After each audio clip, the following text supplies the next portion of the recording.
usiweze kuokoa, na sikio lake si zito hata lisiweze kusikia. Akamkumbuka Sara naye akapata mimba akazalia Ibrahimu mwana wa kiume katika uzee wake, kwa muda aliyoambiwa na Mungu akapewa jina Isaka. Mkono wa Bwana haukupunguka usiweze kuokoa, wala sikio lake si zito hata lisiweze kusikia.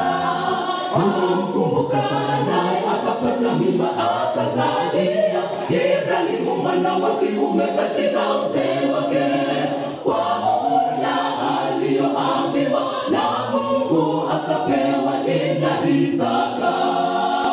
Weka imani kwa maombi yako ndugu, na utapata jibu. Anaweza chelewa huyu Mungu, lakini jibu nalo atatupa kwa wakati wake.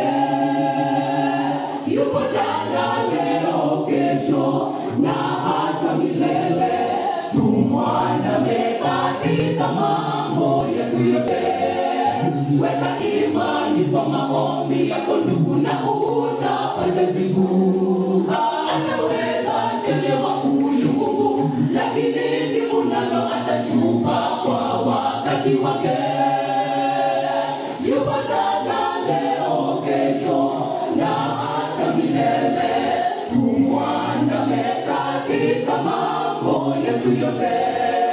Weka imani kwa maombi yako ndugu, na utapata jibu. Anaweza chelewa huyu Mungu, lakini jibu nalo atatupa kwa wakati wake. Yupo jana, leo, kesho na hata milele.